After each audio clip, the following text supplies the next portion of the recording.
Hi. I love how he just raises the expectations for me so high. Also, just wanted to add, I am also Brown, class of 2008. Thank you.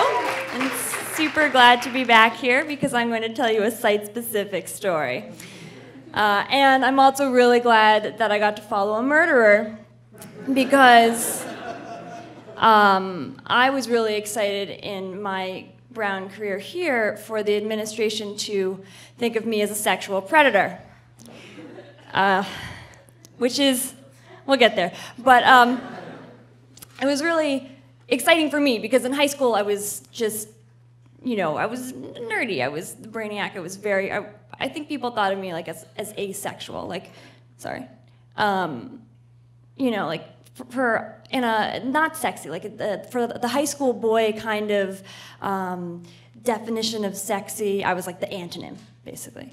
And the girls that the high school boys thought were attractive were vapid, they were, and I don't want to say like they were stupid. If they were not necessarily excited about critical thinking, or, they were the girls, and and they were just like, even if they were smart, they were sort of playing down their intelligence in order to sort of get guys. And I was just like, I will never sacrifice my intelligence, my brain, for that. Fast forward to sophomore year here. I'm working at the Gate and at Joe's. Thank you. Oh, God. I'm sorry. You don't know what I'm about to tell you. Okay, so... Okay. It's not that bad. Okay. I picked up a shift, a late-night shift, at the Gate one night, and I was working with Tyler. Tyler was a Johnson & Wales student, and he was very, loud and rowdy, and just everything that came out of his mouth was like just to get a rise out of you. But he was like that guy who like is kind of round, maybe like kind of cute. You hate so much that you kind of like him and need him in your life. And we got along great. He would say, Nina, I want to motorboat you, and I would say, go suck your own dick. But this particular night, by the way, I'm assuming everyone gets the Wedding Crashers reference. If you don't see Wedding Crashers or just know motorboating is a terrible thing that no woman ever wants done to her breasts. So this particular night, he was actually fixated on my chest, and he wanted to know how big my boobs were. And I promise this is relevant. And he kept just like pressing, like what's your bra size, what's your bra size, And then I told him because I was bored, and also I just want to so that no one's like spending the rest of my story trying to guess how big my boobs are. Can we just say that they're larger than they look? They're deceptively large, and that's all you need to know. And now I'm going to cross my arms for the rest of the story. All right. So I told him, he was like, wow, I can't tell. I was like, I know, people can never tell, it's the way I dress. And he was like, what are you talking about? People can totally guess how big your boobs are. And I was like, no, they can't. He was like, yes, they can. Yes, they can. And I was like, no, they can't. He was like, you want to bet? And I was like, yeah, I'm going to win. So we were like, all right, well, we're both on sandwiches. How about the next guy who comes up, we ask him, and if he doesn't get it right, you're making his sandwich. I was like, all right, cool, this is gonna be fine. Oh, but it has to be guys, because girls, they know the secrets. They've seen boobs, they've seen bras, only guys it's the mystery kind of guessing game. So the first guy comes up, it's late shift, he's drunk, and Tyler's kind of like, so we have a question for you.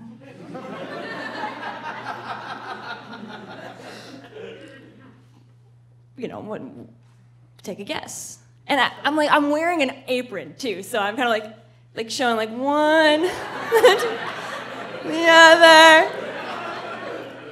Of course he gets it wrong. It's like, booyah, you know. But then Tyler gets like this kind of the loser's revenge syndrome, where he's like, no, I'm gonna get the next one, you know. And it goes on and on and on, because and I'm just like, he's just making sandwiches, and it's hilarious, because people are just coming up, and it's like, guess how many jelly beans are in the jelly bean jar, you know? That's sort of like, you know you're never gonna get it, but it's still really fun to do. And Tyler's on this thing like, no, I'm gonna find the one person who can actually figure this, like I'm gonna win the lottery, and it's gonna like explain everything, this man, who knows? So, and of course, by the way, like I'm sitting there twiddling my thumbs because he's making, oh, I forgot to tell you, we did change the bet a little bit. If they got it right, I was gonna make the sandwich and give him $1 because, you know, the odds were totally in my favor. So, but I'm just like throwing cucumbers at him, like, here, you know, like, oh, you need a hand? You know, here's a tomato, whatever. Want a knife? Anytime. And I totally forgot what happens after that.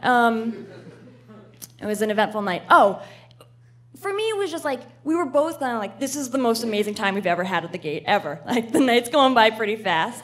Everyone's pretty amused. You know, you're getting either drunks or studiers, and the studiers, if they're at least taken aback, it's, you know, different from, a distraction from whatever they're going back to. And we're like, this is totally badass, like, it's wrong, you know, fucking with the system. And I have to say that the one low point of the night was when my biology TA walked in, and before I even got a chance to be like, don't, you know, Tyler was like, hey, sir, like, step right up. And he, on top of being my TA, he's also gay, so he had this look on his face like, I find everything about this situation undesirable.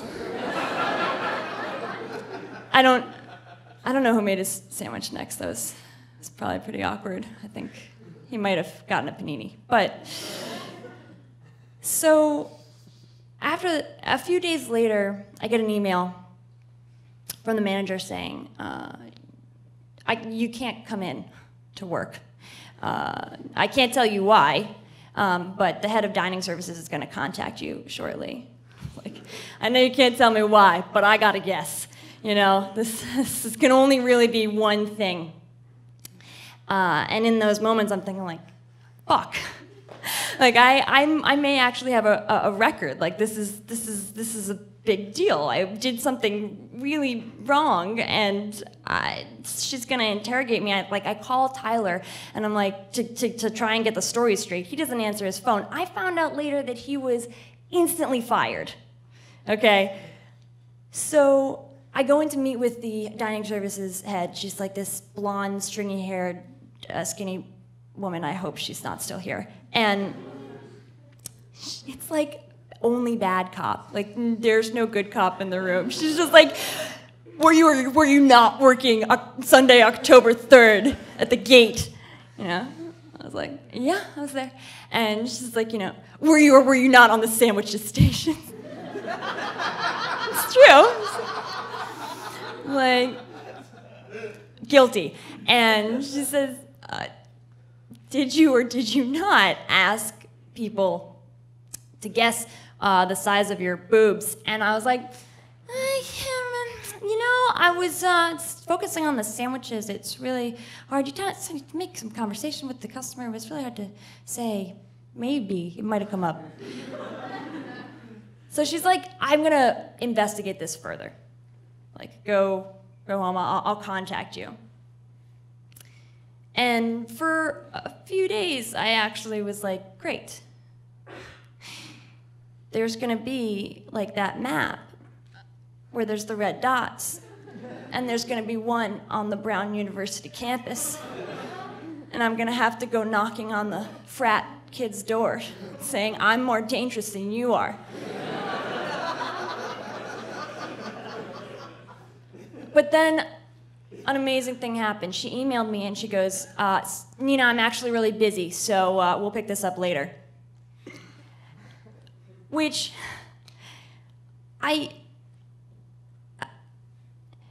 in what world is sexual harassment not a priority, is really my question. So I was basically like, I guess that's not sexual harassment, you know, and I just like, oh, she's like, oh, and she said, but for now we're gonna ask you to not continue working at the gate.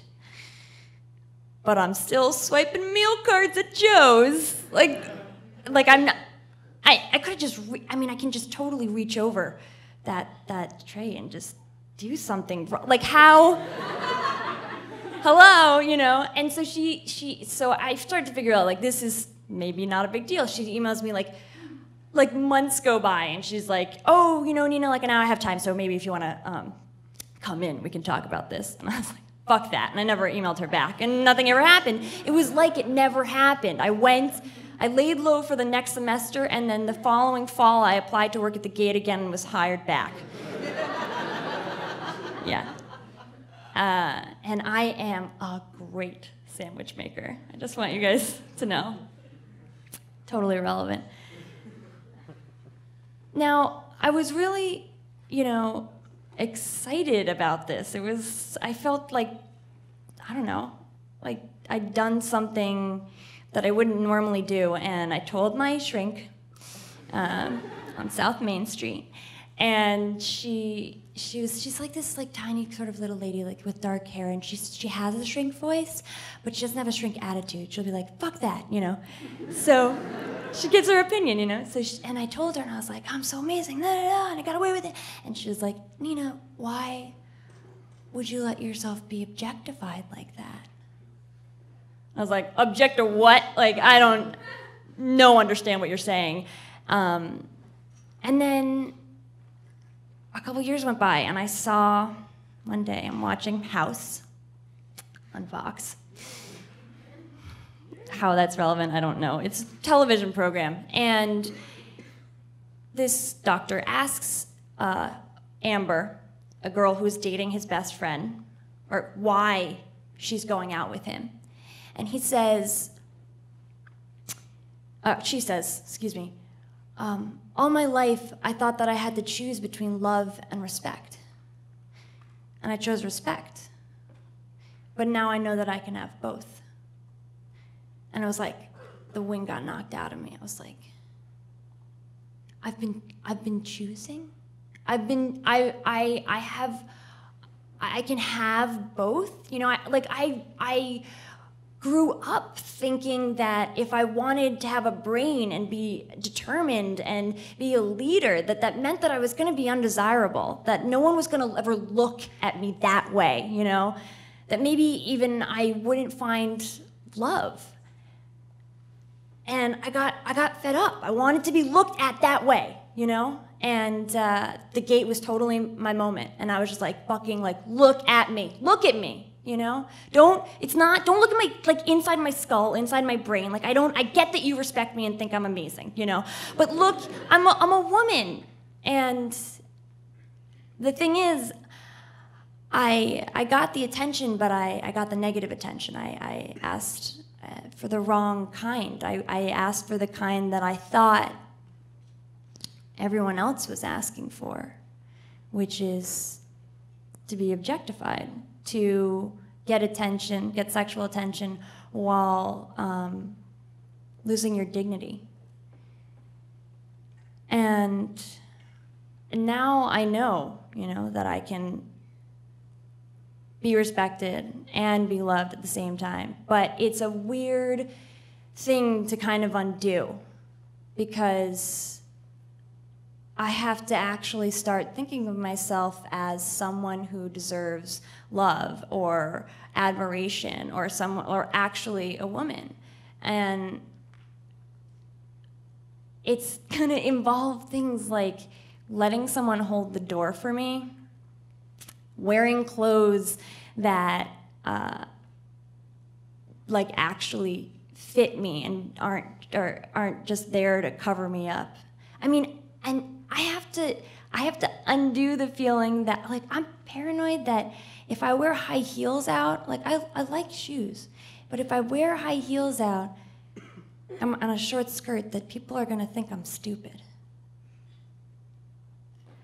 So now I know that there's there's a medium out there, but it's going to take a while. But at least there's the possibility. So, thanks, guys.